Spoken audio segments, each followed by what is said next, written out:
ਅਸੀਂ ਸਿਰ ਜੋੜ ਕੇ ਨਹੀਂ ਬੈਠਦੇ, ਬ੍ਰੇਨਸਟਾਰਮਿੰਗ ਨਹੀਂ ਕਰਦੇ, ਲੱਤਾਂ ਖਿੱਚਦੇ ਆ, ਚੱਕ ਦੋ ਧਰ ਲੋ ਹੁੰਦੀ ਆ, ਫਲਾਣੇ ਬੰਦੇ ਨੇ ਮੋਰਚਾ ਵਿੱਢਤਾ, ਸੰਘਰਸ਼ ਨੂੰ ਕਮਜ਼ੋਰ ਕਰਦੇ ਆ। ਸਾਡੇ ਗੱਲ ਸਮਝ 'ਚ ਨਹੀਂ ਆ ਰਹੀ, ਉਹਨਾਂ ਦੇ ਨਹੀਂ ਆ ਰਹੀ ਤਾਂ ਨਾ ਆਉਣ ਦੋ, ਕੋਈ ਨਹੀਂ, ਅਸੀਂ ਇੰਨੇ ਹੀ ਕਾਫੀ ਆ, ਅਸੀਂ ਚੱਕ ਦਾਂਗੇ ਜਿੱਧਰ ਨੂੰ ਮਰਜ਼ੀ ਸਾਨੂੰ ਜਾਣਾ ਪਵੇ।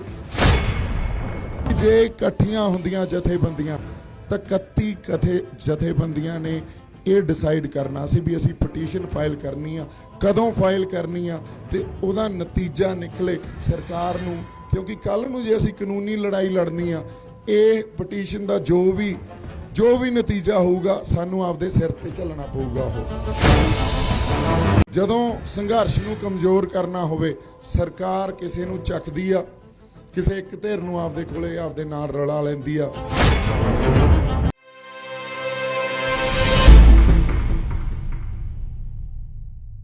ਇਹ ਸਮਝੋ ਤੁਸੀਂ, ਕਿਸਾਨੀ ਜੇ ਸਾਡੇ ਰੂਹਾਂ 'ਚ ਆ, ਗੁਰੂ ਨਾਨਕ ਸਾਹਿਬ ਦਾ ਫਲਸਫਾ ਵੀ ਸਾਡੇ ਰੂਹਾਂ 'ਚ ਹੀ ਆ, ਉਹ ਤੋਂ ਬਿਨਾ ਸਾਡੀ ਕੋਈ ਹੋਂਦ ਨਹੀਂ, ਸਾਡੇ ਪੱਲੇ ਕੁਝ ਨਹੀਂ ਰਹਿ ਜਾਣਾ। ਸਰਕਾਰਾਂ ਦੀ ਸਮਝਣ ਦੀ ਜ਼ਰੂਰਤ ਆ।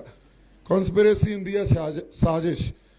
ਬਜ਼ੁਰਗੋ, ਤੁਸੀਂ ਬਹੁਤ ਚੰਗੀ ਤਰ੍ਹਾਂ ਇਸ ਗੱਲ ਨੂੰ ਸਮਝੋਗੇ।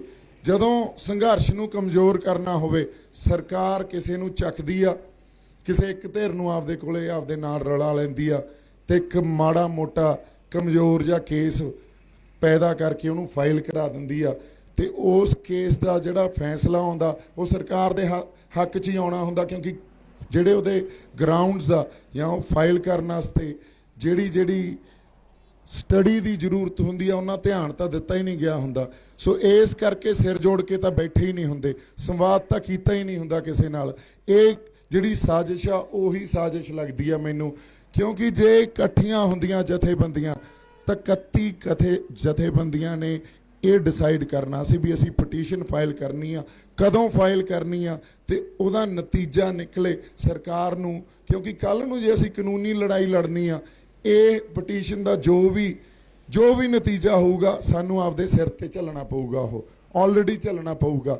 ਮੰਨ ਲਓ ਇਹ ਸਰਕਾਰ ਦੇ ਹੱਕ 'ਚ ਫੈਸਲਾ ਆ ਜਾਂਦਾ ਤਾਂ ਇੱਕ ਲੀਗਲ ਫੀਲਡ ਦਾ ਪ੍ਰਿੰਸੀਪਲ ਆ ਰੈਸ ਜੁਡੀਕਾਟਾ। ਉਹਦਾ ਮਤਲਬ ਇਹ ਹੁੰਦਾ ਵੀ ਇੱਕ ਵਾਰੀ ਜੇ ਕੇਸ ਫਾਈਲ ਕਰਤਾ, ਉਹਦੇ ਤੇ ਅਦਾਲਤ ਨੇ ਫੈਸਲਾ ਦੇਤਾ, ਮੁੜ ਕੇ ਸਿਮਿਲਰ ਗਰਾਊਂਡਸ ਤੇ ਤੁਸੀਂ ਕੇਸ ਨਹੀਂ ਫਾਈਲ ਕਰ ਸਕਦੇ। ਅਸੀਂ ਮੁੜ ਕੇ ਅਦਾਲਤਾਂ 'ਚ ਜਾਣ ਜੋਗੇ ਵੀ ਨਾ ਰਹੇ।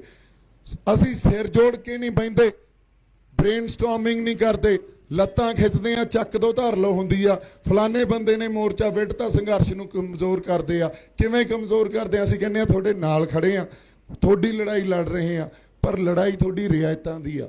ਫਿਰ ਉਸ ਚੀਜ਼ ਦਾ ਖੰਡਨ ਕਰਦੇ ਆ ਜੇ ਕੱਲੀਆਂ ਰਿਆਇਤਾਂ ਤੇ। ਇਹ ਤਾਂ ਗਲਬੇ ਪਾਉਂਦੇ ਆ। ਜੇ ਸਰਕਾਰ ਸਮਾਜ ਤੇ ਗਲਬਾ ਪਾਉਂਦੀ ਆ, ਆਪਦਾ ਕਿਸਾਨ ਜਥੇਬੰਦੀਆਂ ਇਸ ਸਾਰੇ ਅੰਦੋਲਨ ਤੇ ਗਲਬਾ ਪਾਉਂਦੀਆਂ ਵੀ ਸਾਡਾ ਅੰਦੋਲਨ ਆ, ਤੁਹਾਨੂੰ ਕੀ ਪਤਾ। ਅੰਦੋਲਨ ਹਰ ਉਸ ਰੂਹ ਦਾ, ਜਿਹੜੀ ਰੂਹ ਇਸ ਧਰਤੀ ਤੇ ਵਸਦੀ ਆ, ਹਰ ਉਸ ਜਜ਼ਬੇ ਦਾ ਜਿਹੜਾ ਜਜ਼ਬਾ ਅਸੀਂ ਆਪਦੀਆਂ ਅੰਦਰ ਹਿੱਕਾਂ 'ਚ ਸਾਂਭੀ ਬੈਠੇ ਆ। ਰਾਹਤ ਇੰਦੋਰੀ ਸਾਹਿਬ ਦੀ ਉਹ ਜਿਹੜੀ ਗਜ਼ਲ ਸੀ ਵੀ ਸਭੀ का खून शामिल है यहाँ की मिट्टी में, आगे की सी जी, किसी के बाप का हिंदुस्तान थोड़ी है, तो सभी का जज्बा शामिल है इस आंदोलन में, किसी के बाप का अंदोलन थोड़ी है। किहड़ी किसान जथेबंदी यह कह दूगी भी तुसीं आ जाओ, ये साडा अंदोलन आ। सो जे साडे गल समझ च नहीं आ रही, उन्हां दे नहीं आ रही तां ना आउण दो, कोई नहीं, असीं इन्ने ही ਕਾਫੀ ਆ, ਅਸੀਂ ਚੱਕ ਦਾਂਗੇ ਜਿੱਧਰ ਨੂੰ ਮਰਜ਼ੀ ਸਾਨੂੰ ਜਾਣਾ ਪਵੇ। ਇਹ ਪਰ ਲੜਾਂਗੇ ਵਿਉਂਤ ਨਾਲ, ਲੜਾਂਗੇ ਸੂਝ-ਬੂਝ ਨਾਲ, ਕਾਨੂੰਨੀ ਲੜਾਈ ਵੀ ਲੜਾਂਗੇ, ਸੋਚ ਵੀ ਪੈਦਾ ਕਰਾਂਗੇ, ਲਾਮਬੰਦੀ ਵੀ ਕਰਾਂਗੇ। ਮੈਨੂੰ ਕਹੀ ਜਾਂਦੇ ਆ ਵੀ ਤੂੰ ਹਰਿਆਣੇ ਵਾਲਿਆਂ ਨਾਲ ਗੱਲ ਕਰ ਲਾ, ਤੂੰ ਕਰੀ ਜਾਂਦਾ, ਤੂੰ ਰਾਜਸਥਾਨ ਵਾਲਿਆਂ ਨਾਲ ਗੱਲ ਕਰ ਲਾ, ਸਾਡੀਆਂ ਯੂਨੀਅਨਾਂ ਉੱਥੇ ਆਲਰੇਡੀ ਬੈਠੀਆਂ। ਫਿਰ ਬੈਠੀਆਂ ਤਾਂ ਗੱਲ ਕਰੋ, ਇਹ ਅੰਦੋਲਨ ਲੈ ਕੇ ਜਾਓ, ਉੱਥੋਂ ਤਾਈਂ ਕਰੋ ਪੈਦਾ ਲਹਿਰ ਉੱਥੇ।